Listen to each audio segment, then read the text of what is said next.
Friends, welcome back to Vini's world. നമ്മളിപ്പോൾ ഇവിടെ ഉണ്ടാക്കുന്നത് പേസ്റ്റഡ് ചിക്കനാണ്. ഇത് വളരെ പെട്ടെന്ന് തയ്യാറാക്കാൻ പറ്റിയ ഒരു റെസിപ്പിയാണ്.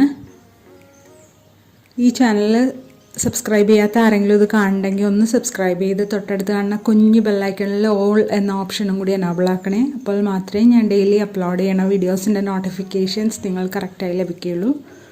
നമ്മളിപ്പോൾ ഒരു മിക്സിയുടെ ജാറിലേക്ക് 3 മുളക് ഇട്ട് കൊടുത്തിട്ടുണ്ട്. 2 സവാള ഒരുവിധം ചെറുതാക്കി അരിഞ്ഞേക്കണം, ചോപ്പ് ചെയ്യണ്ട, നമുക്ക് അരച്ചെടുക്കാനുള്ളതാണ്. പിന്നെ വെളുത്തുള്ളി 10-12 ഇട്ട് കൊടുത്തിട്ടുണ്ട്. ഒരു ചെറിയ കഷ്ണം ഇഞ്ചി ഇട്ട് കൊടുത്തിട്ടുണ്ട്. സവാള മുറിച്ചതുപോലെ തന്നെ ഇഞ്ചിയും ഒന്ന് മുറിച്ചാണ് ഇട്ടേക്കണത്, എളുപ്പം അരിഞ്ഞു വരാൻ വേണ്ടി. ഇനി നമുക്കിതിലേക്ക് 2 തക്കാളിയും കൂടി അരിഞ്ഞിട്ട് അത് ഇട്ട് കൊടുക്കാം. ഇനി ഇതിലേക്ക് കുറച്ച് ഉപ്പിട്ട് കൊടുക്കണം കേട്ടോ. ഒരു 1/4 ടീസ്പൂൺ മഞ്ഞൾപ്പൊടി കൂടി ഇട്ട് കൊടുക്കാം. ഇനി ഇതൊന്ന് അടച്ചിട്ട് നമുക്ക് അടിച്ചുകൊണ്ട് വരാം, ഒരു പേസ്റ്റ് ആക്കി കൊണ്ടുവരാം. ഇനി ഒരു ഫ്രൈ പാൻ അടുപ്പത്ത് വെച്ചിട്ട് അതിലേക്ക് 1 ടീസ്പൂൺ എണ്ണ ഒഴിച്ചു കൊടുത്തിട്ടുണ്ട്. അതിലേക്ക് നമ്മൾ ഈ അടിച്ചുകൊണ്ട് വന്ന പേസ്റ്റ് ഒഴിച്ചു കൊടുക്കുകയാണ്. ഇപ്പോൾ ഞാൻ ആ ഒഴിച്ച എണ്ണ ഉണ്ടല്ലോ, അത് ഒഴിച്ചില്ലെങ്കിലും കുഴപ്പമില്ല, നമ്മൾ ഫ്രൈ പാനിലാണല്ലോ ചെയ്യണത്, അപ്പോൾ അത് ഒഴിച്ചില്ലെങ്കിലും കുഴപ്പമില്ല. പിന്നെ ചിക്കനിൽ നിന്ന് പറഞ്ഞ നെയ്യ് ഉണ്ടാവുമല്ലോ. ഇതിലേക്ക് കുറച്ച് ഉപ്പും കൂടി ഇട്ട് കൊടുക്കാം കേട്ടോ. നമ്മൾ ഇട്ട് കൊടുത്ത ഉപ്പ് ചിലപ്പോൾ കുറവായിരിക്കും. ഇനി ഇതിലേക്ക് ചിക്കനാണ് ഇട്ട് കൊടുക്കുന്നത്. 675 ഗ്രാം ചിക്കൻ ഉണ്ട്, എല്ലുള്ള ചിക്കൻ തന്നെയാണ് ഇട്ട് കൊടുക്കുന്നത്. എല്ലാം ഇട്ട് കൊടുത്തിട്ട് ഒന്ന് മിക്സ് ചെയ്ത് കൊടുക്കാം അതിൽ. ഇനി ഇതൊന്ന് അടച്ചു വെക്കാം. ഫ്ലെയിം മീഡിയം ആക്കി തന്നെ വെക്കണം കേട്ടോ.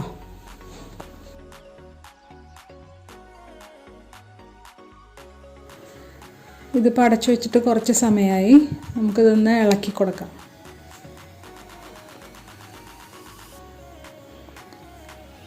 ഇപ്പോൾ ഇതിലേക്ക് ചിക്കനിലുള്ള വെള്ളവും കൂടി ഇറങ്ങിയിട്ടുണ്ട്, കുറച്ച് കൂടുതലായിട്ട് കണ്ട, അരപ്പിത്തിരി കൂടുതൽ പോലെ തോന്നണല്ലേ. ഇനി ഇത് വീണ്ടും അടച്ചു വെച്ചിട്ട് വേവിക്കാം കേട്ടോ. ഇതുപോലെ നമ്മൾ ഇടയ്ക്കിടയ്ക്ക് തുറന്നിട്ട് ഇളക്കി കൊടുത്തുകൊണ്ടിരിക്കണേ.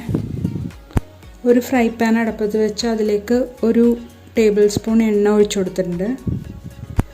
അതിലേക്ക് കുറച്ച് നട്ട്സ് ഇട്ട് കൊടുക്കാം. ഒരു 1/4 കപ്പ് വരെയൊക്കെ ഇട്ട് കൊടുക്കാം കേട്ടോ. ഇത് ഉണ്ടെങ്കിൽ മാത്രം ഇട്ട് കൊടുത്താൽ മതി കേട്ടോ, ഇല്ലെങ്കിലും കുഴപ്പമൊന്നുമില്ല. ഇതിട്ടാൽ ഇത്തിരി ടേസ്റ്റ് കൂടും, അത്രേ ഉള്ളൂ വ്യത്യാസം. ഇപ്പോൾ ഇത് ഫ്രൈ ആയിട്ടുണ്ട്.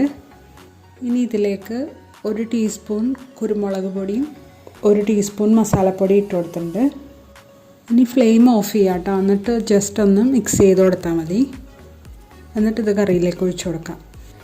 ഞാനിതിൽ മുളക് പൊടി ചേർക്കാൻ വിട്ടുപോയി, അപ്പോൾ നിങ്ങൾ ഇതിൻ്റെ കൂടെ മുളക് പൊടിയും കൂടി ചേർത്തിട്ട് മിക്സ് ചെയ്ത് ഇതിലേക്ക് ഇട്ടാൽ മതി. ഞാൻ മറന്നു പോയതുകൊണ്ട് ഞാൻ രണ്ടാമത് ചെയ്യുവാണ്.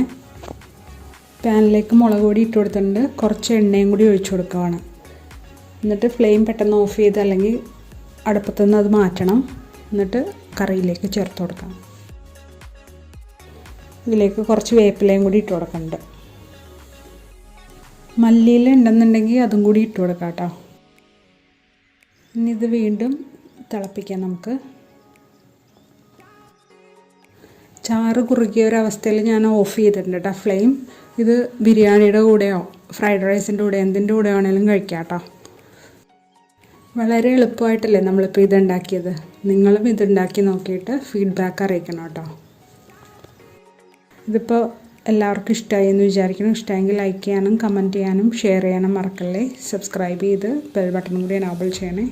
Thanks for watching.